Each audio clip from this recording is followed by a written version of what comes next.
All right, guys, what's up? It's Crazy Kevin here, and I'm here with CFFC fighter CJ LaFragola. CJ, how we doing? Just hanging in, recovering, just kind of getting back to work at this point, just like you said, just keep it rolling at this point. It's sometimes, ups and downs, but you got to train through it and just, it's a big training camp right now. That's what I kind of consider, this level. We're trying to get to that next level. So, just staying busy. Absolutely. Now, with you staying busy, how quick do you think you want to get back in there for another fight? I mean, now I'm chopping at the bit. Things didn't go my way, so it makes you a little extra motivated. I mean, I actually texted, that the CFFC and stuff, and I said, if something comes up soon, I'm ready. I got a black eye, but I'm healthy. I mean, that's part of the game. I get black eyes in training too, so I'm fine. But yeah, so honestly, as fast as possible. I mean, I'm thinking summer, obviously. I'm not sure what the schedule is. At the moment with their stuff, but I'm available in the summer. So if something pops up and it looks right, just get back on the horse. Now, what adjustments do you plan to make in your next fight? I mean, I'm frustrated because I did a lot of positives. Again, I always try to win or learn has always been the mentality. My takedowns were good. I mean, obviously, I got to solidify that position a little more. I initiated a lot of the stuff. I just kind of lost control, I would say. But yeah, just keep trying to well round that MMA game. That's why it's mixed martial arts. I mean, my takedowns were still good. Like I still got my takedowns. I just never, like I said, I wasn't able to kind of capitalize on that position as much, which that's something that you work on in training. You're always working on constantly, but just trusting the mixed martial arts aspect of things. I mean, I learned a lot in terms of, I trust a little more, even my stand up a little more now. I trust it a little more. The more you're in there, the more you trade punches with the 4 ounce gloves on, the more you feel confident in doing different things. So, just keep well rounding that game. It's still early in my career and I still got a lot to learn in this sport. And sometimes you need a fight like that or a result that you don't necessarily want to kind of bring that out of you. So like I said, I learned a lot, I think, from it. And like I said, I just want to jump back on that horse. So, now, with you saying you are early in your career, were you surprised by the matchup with facing Kevin so earlier in your career? Were you maybe expecting to face him maybe later down the line? Um, yeah, I mean, I looked at it as an opportunity. I mean, he's got a good record. He's a tough opponent, and it was an opportunity to make a jump earlier, right? I mean, that's what I like about MMA. It's not like boxing, where like a lot of times boxing guys are, trying to build their record to 20-0 or whatever. So trying to like grow that record. It's like, yeah, obviously we want to get our win column up too. But the matchmakers, they want to see big fights, they want to see good fights, they want to see competitive fights. So um yeah, I mean, I wouldn't say I was surprised. I mean, I saw his name popped up, and I actually texted my coach that day. I said, wasn't he supposed to fight for the title? Like I was like confused, with that a little bit. And so I mean, I like I said, I looked at it as an opportunity, and obviously it didn't go the way I wanted it, but I showed that I competed well, obviously, and I'm right there. I just got to make a couple adjustments, and some things might go the other way. Like now, who are some of the guys you were training with for that fight camp? Yeah, so I was at Nick Catone's and like mainly Dante Rivera's. I also hop over to Marquez MMA. 'Cause I'm actually in Philly in my apartment here, but I'm originally a Jersey guy. So, my biggest group is the Dante crew. Dante is a good guy, he always takes a good liking to me, so he helps me out a lot. So Eric Nolan and Nick Galante, who both fought on the card. Luke is in that camp as well. He was supposed to be on the main event. And then I always hit up, which I got to get there more often when I can. Sean Brady is over in town at Marquez, so whenever you can roll with Sean and the Marquez crew, it's always worthwhile. Those guys go hard, but that's what makes you a champion. Going hard with those top level guys, and the more you can do it, the better. And then of course with the Catone guys, I got a lot of guys in there that are still making their names, but they'll be in the ranks pretty soon. As they're like got a lot of guys in that gym that are like amateur about to make their pro debuts and stuff. So they're gonna make some noise pretty soon too. And then Corey Anderson, he hasn't been in as much because he just finished that title run, but leading up to that, it's always great having his mind around you and having him in the gym. So, he's a great guy, and pumped that he won that title for Bellator, and excited to see where he's going to keep going. I know he's not done yet, so it's fun having him around too. Now, out of all those talented guys that you're training with, who do you think pushed you the most in the gym? Me and Eric, we're probably like a main, kind of go-to partners. I kind of went with Galante a little more with this just because it was like a southpaw. I tried to like go with him. Carl Roberson also trains with them. He was a former UFC athlete. He's great too to have around. His striking game is insane. Like I always like I'm like I need to get a takedown on this guy because if I don't in sparring, it's a fight. But then Sean, that dude's grappling is just insane, man. And I'm a good wrestler, but when I talk about pressure, Sean Brady's pressure is, unmatched. I mean, I've rolled with some high level guys like UFC guys, and he's built different. So, it's just the more I can get in with Sean, which I was talking to him, I'm gonna try to get in more often and do more than just grappling stuff with him. I think my game can really elevate from that. But like I said, Eric was has been and still is, one of my main training partners. So, we push each other. We do a lot of our main sparring rounds together. Like we'll do like three fives in a row and then switch it up. So, like me and Eric, we complement each other a lot because I got the wrestling side, which he still got wrestling, but his striking's definitely a little better than mine. So it's like we just kind of like, yeah, where I can beat him in the wrestling, he beats me in the punching, and then we kind of like rise to the occasion. So we kind of, push each other in that way. And I could see both of us, kind of growing in both those areas because of each other. In the gym, you also do a little bit of coaching as well too. Talk to us about how you think coaching makes you a better fighter. It's good. One thing like with coaching is that you don't realize you do certain things. Like I coach wrestling, but like you don't realize you like certain techniques you do and stuff like until you start having them teach them. And when you have to teach them, you really have to like perfect them because it's like you can't just be like, yeah, just try this. Like you have to be very specific with our guys to like really like get the point across. And I think I found that like little areas that like small details in wrestling and stuff, like I really feel like I've tightened up those areas in my own wrestling just because I have to, like I said, teach the kids now how this works. And then on top of just the technique and just being in a wrestling room, it's just great having the team around. It's kind of like it brings that college vibe back. You're in a college room, you're with a bunch of younger kids. The energy is usually high. It's just exciting, and then to see their success and to kind of like when I'm competing, they're excited. When they're competing, I'm excited. So we kind of complement each other in that aspect. And it's just fun all around. This year, our season didn't go as planned. Like we didn't punch anybody through the nationals, but we kind of had a couple guys redshirt. So it's gonna be exciting this next upcoming season with NCAA's is in Philadelphia, Drexel's in Philadelphia. So just having nationals in Philly is gonna be sick. Hopefully we can punch through a bunch of guys, really do some damage at the tournament we got a really good group coming back in full strength now, who are coming back off of like red shirts and like years off. So it's going to be super exciting. I think the team's going to be pretty loaded from top to bottom and, excited to just keep working with the guys, keep pushing them and then, them keep pushing me as well. Like started doing like karate, for example, they would teach like front kick was like the very first move that you would learn. When you're like first going on the mats for wrestling, what's like some of the first drills that you would teach somebody that is brand new to wrestling? Biggest thing is, focus on position first. Like, I guess they say that even in jiu-jitsu too, right? Position over submission, right? So with wrestling, it's like, if you don't have a good stance, that's like kind of your first line of defense. So, that's the biggest thing even in college wrestling. Like when you take that jump from like these high school guys who are even really talented, like they got really good leg attacks and all this, the hand fight is just different. So if you could kind of instill that into guys earlier on, I think it's I think it makes a big difference in their wrestling. So if you can kind of work on that position, keeping your level low, good defense first, establish that like hand fighting, head position, and then from there you can add the offense and defense part. I think that's like the most important thing. Really just like learning how to control a guy in your ties. That's something I was really good at, right? Like it kind of came naturally to me, but like I said, that's one of the details that I didn't realize. Like I just take it for granted, like my head position and keeping good the inside ties and stuff like that.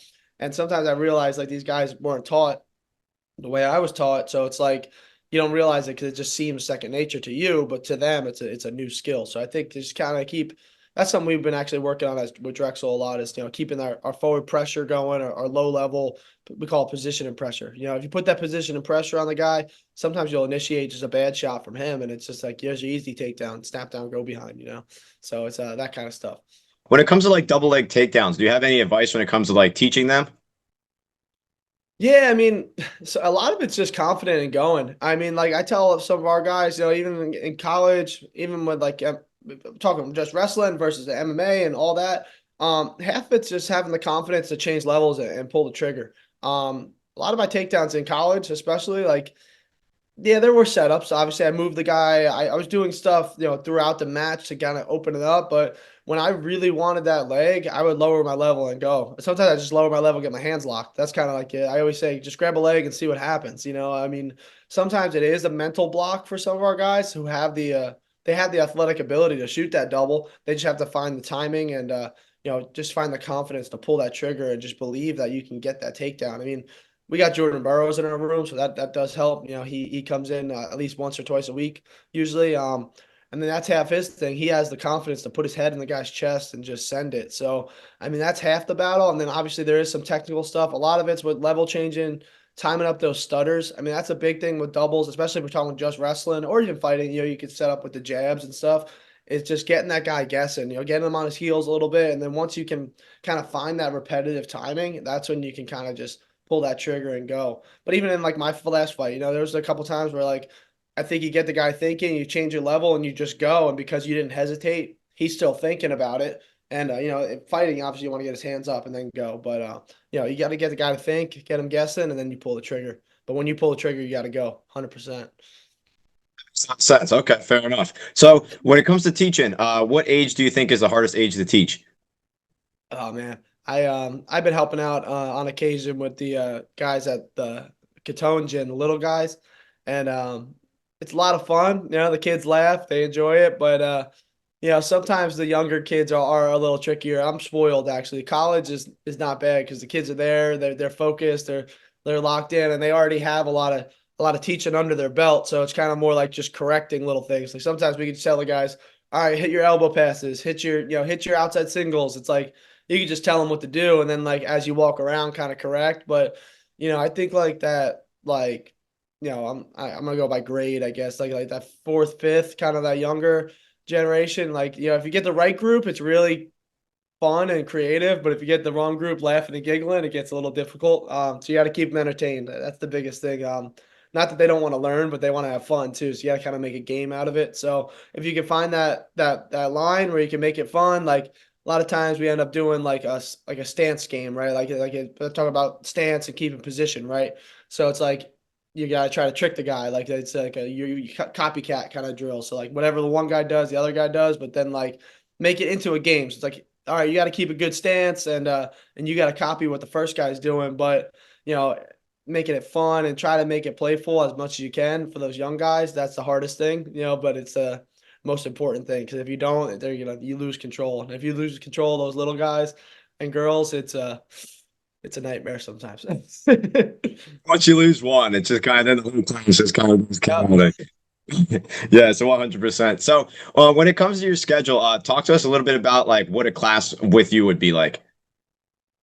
Yeah, for like college, like the college level, you're saying Yes, like, yeah. Yep. yeah. So for us, we come in, like I said, college is a lot easier because you kind of just, tell the guys certain techniques and what not to do. I mean, I'm lucky at when I coach a lot of times with the college kids, I actually end up being the guy. I'm actually in practice with the guys, so I kind of like I'll grab like one of our our starting 84 or starting 97, and I'm kind of a part of the practice myself, which is nice. So I can get some training out of it, but when I'm running like a practice, like for example, just say we're doing like tonight, we'll get in there. We have a set kind of routine. What we've been doing at Drexel, we have a set routine of drills.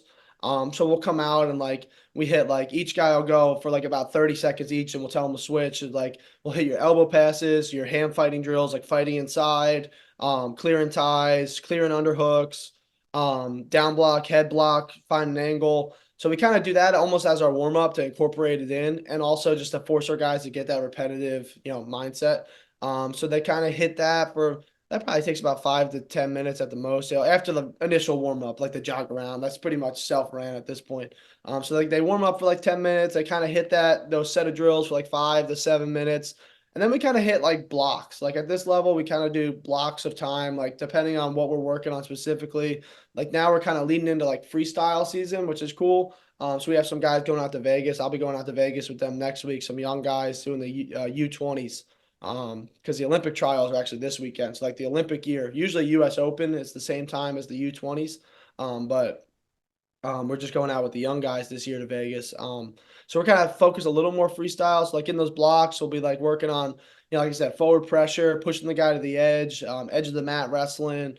Those areas are a little more wide open where it's like we'll kind of show some stuff in the middle and then like break it off and like help guys individually based on what they need, kind of walk around. And then kind of after about 3 to 5 of those like blocks, we'll get into our like live segment, whether it be matches, or we'll do like positional stuff where it's like, all right, you're down by one, up by one. We'll do like situational live, which I always enjoyed that more because I feel like it forces you to, you give the guy a task, you give him a mission. It's like you're down by one, you got to win. And it kind of brings the best out of those guys where it's like when you have a goal to shoot for, sometimes that you get a little more output. Sometimes even in a match, like obviously our guys want to win the matches in the room, but at the same time, you can see them kind of holding back. Like they'll score a takedown and then just hold position the whole time instead of trying to like build that lead and kind of improve and get some conditioning out of it. So I think it's a lot better when we do those situational goes. And then sometimes depending on the day, I mean, if we do like a lot of live, we'll kind of after the live be done. But if not, we'll kind of finish with some cardio, some sort of like sprints, or even we'll just do like stance motion, like shadow boxing, shadow wrestling. So that's kind of how a routine practice kind of runs. Obviously during the season, different things come up. Like closer to the matches, we have like a pre-match practice, but that's like kind of a standard practice. We'll kind of hit our warm up hand fighting drills. We'll kind of do our 3 to 5, like 5 minute blocks or so, and then we'll kind of hit our live, which is about 20 minutes or live. On top of that, so you've been doing a little bit of teaching, obviously, and now you've been doing a little bit of like tournaments and stuff with your students. Talk to us a little bit about what it's like to watch your students go out there and compete. It's super exciting, especially when we get to these like high level events. Like I was not disappointed because I was really proud of our guys. Like we were a really young team this year, and we really focus on like improvement, which I'm actually kind of trying to focus on myself. So I'm kind of like doing the same thing, and it's like self growth and a lot of that. We have a mental coach we've been working with, Quake Cooper, and he's been helping our guys a lot. So like our guys were young, and just to see their development throughout the season. Like, yeah, our results at the end weren't exactly like on paper what we wanted, but I think the improvement our guys made were huge. So like just seeing that, the confidence grow throughout the season and then going to like we were at the conference tournament and we ended up having two placers, but like the two guys that placed, they really like throughout the season just grew so much. And I just like that confidence leading into next season with, like I said, nationals in Philly. Um, it's going to be super exciting, I think. And I think bringing back some guys that are coming back from medical red shirts and, just taking a year off, it's going to be double exciting. Some of my best experiences have been at nationals. I mean, even as an athlete, that's the pinnacle of honestly, in my opinion, that's the pinnacle of wrestling, not just college wrestling. Because like in our style, that is the Super Bowl. Like the freestyle is the Olympic level, like and folk style or like collegiate wrestling, that's scholastic, whatever you want to call it. That's our style, like the American style, and that is the championship. If you're a national champ, you're the best, folk style wrestling in the world, I think. Now, not just country. Because like the other countries don't really participate. So like at nationals, like my not this past year, but the year before, we had a guy make a run to the round of 12, and that was super exciting. He never qualified for nationals. Even we had him to transfer in from Columbia. We actually competed against each other in college, so it was pretty cool, like relationship. And so like we had him on the team, and Brian Bonino made a great run. I mean, he just like everything clicked at the right time. He was I call him the cardiac kid because all his matches were like overtime or like 1 point at the end of the match, like kind of like, like stressing you out on the corner, but just it was super exciting. Like every time he won was like a moment to like, embrace, like jump up and do like one of those like go-to photos. And he made a run to the round of 12 and to go from not qualifying the nationals in his 4 years and that fifth year, he was able to come back and not only qualify for nationals, but be one match away from All American. It's just like that was one of the craziest experiences as a coach, just like going on that run with Brian and seeing his development. And honestly, there's not a lot sometimes to it with these guys. Like even myself, like I had a lot of success in states my senior year just because like in high school just because I had a coach that believed in me in a certain way. It's not like I changed too many things. Like we didn't change Brian's wrestling. He was the same wrestler pretty much. Yeah, maybe we like I rolled with him. Maybe I'm sure that helped. Certain things helped, but you could just see I think it was just having a group of guys that like really believed in him and kind of like even like warm up partners, that kind of like I warmed up with him before every match for nationals. And like I think sometimes that's half the battle. If you have a coach that just like really jumps all in and really helps you and guides you. It's like you're wrestling or you're MMA or whatever sport you're doing. It's the same. You're doing the same stuff. It's just you got a coach in your corner that's like there 100%. And like that's what was cool with me and Brian. Like I mean, like I always try to do that for all my guys, but like we had a special relationship, and I think that just really helped build his confidence. Like and just knowing like I didn't have to yell anything crazy. It wasn't like I was yelling crazy technique. It's just like I'm full belief in him, and like he knows I got his back and he's got my back and that kind of thing. And I think that really helped push him through. On top of that, I'm also actually a Taekwondo instructor myself. I've been teaching for 6 years now, and I've been training for 20 years now. So I definitely love martial arts as well too. So my question to you is, with all the guys that I have in my gym, what advice would you have to have them keep coming into the gym every single day to keep on getting better and better? Um, it's a good question. I mean, like, it takes a special guy to enjoy mixed martial arts. And I think, what's cool about it is, I mean, even Taekwondo, there's so many levels and different techniques that you can like embrace and learn. And like, there's just like so much to like absorb. And I think just keeping it fresh. I mean, sometimes like that's what's hard. It's like I just said, repetitive is good. Like at the highest levels, um, repetitive is sometimes good, like you gotta get that muscle memory and all that. But I think also, I know I joked about the little kids like to play games and keep it like kind of fresh, but I think just keeping it light sometimes is also like, what makes it important and build that camaraderie. Like you even see it in like these like jujitsu classes where like the old like guys who aren't competing, right? They keep coming back every day because number one, it's a great workout. You can't beat that workout from Taekwondo or jujitsu, any of those, skills. The workout itself is way better than going to the, just going running on a treadmill or something. So like that's number one. But I think it's just keeping it exciting and keeping the things fresh. If you keep running that same workout every day, eventually guys can be like, all right, I've done this one so many times. But I'm sure like you got so much experience, just keep bringing in those new techniques just to keep it exciting. And then obviously still hit your repetitive drills, to kind of build that muscle memory. But I think like you said, 20 years plus of experience. I mean, you got so many techniques probably in your back pocket that every now and then, on like maybe a day that seems a little drag, you bring out one of those cool techniques and like cool moves. And I feel like that's something that keeps people coming back for more. It's like, wow, this is pretty cool. I can learn another new experience, new technique to add to my arsenal. And yeah, I think stuff like that's fun. Like whenever like it gets a little dragged out, like our thing, honestly, we kind of do a different route, I guess. With wrestling, like when it gets into the heart of the season, it's kind of like drag it on, guys are cutting weight. We'll like play dodgeball. Like we'll just change it up out of nowhere. It's like, all right, guys, put your headgears to the side. Let's grab these dodgeballs and like just change it up. So like keeping guys guessing every now and then, just to keep it light on occasion is always good. And then using it just as a tool. So when you get back into the technique and the harder stuff, that it reminds you that you're still here to have fun and learn and grow. When I first started like this channel, it was actually because of like the students. I was trying to like put out some videos for them so then they kind of practice at home and start getting better and better. And then I just put out a video of me like tying my belt and it got a bunch of views. And then I just kind of got the idea of like, let's try to start interviewing some fighters from there. So yeah, like I said, I have a lot of experience with it. It's cool now with Instagram and all the different social medias. You can see all these different other people and kind of, use their ideas a little bit as well too and kind of mix and match and kind of keep the classes fun and engaging, kind of like you mentioned. So Yeah. yeah, I definitely appreciate that. And that was definitely some good advice. CJ, on top of that, last message for the fans out there that are going to be watching this video. Just I just appreciate all the support. Like I said, I'm looking to jump back in there as soon as possible. Summer actually opens up a little more, like with wrestling. That's what was hard with a couple of these fight camp, like not this one as much, but the one before. We're in the heart of the season. It's hard to get like like I'm still training. It's just like, sometimes I'm like sacrificing one for the other. So like summer's opening up, so it's giving me an opportunity to kind of get back into full training. Not that I wasn't full training before, but I look forward to still keep rolling, keep rocking. I'm not hitting the brakes at all. Like I said, I feel fresh. I got a black eye, but that's healing up. That's no problem. Muscles are good.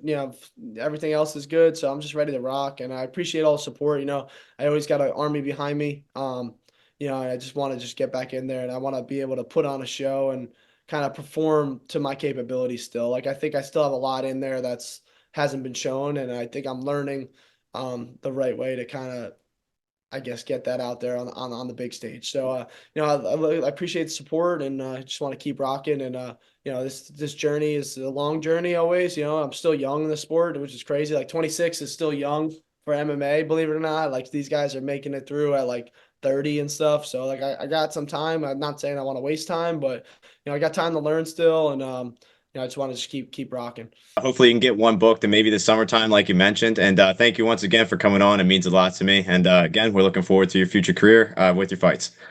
For sure. Appreciate it, man. My man. All right, take care. Enjoy the rest of your day. You too, brother. Take care.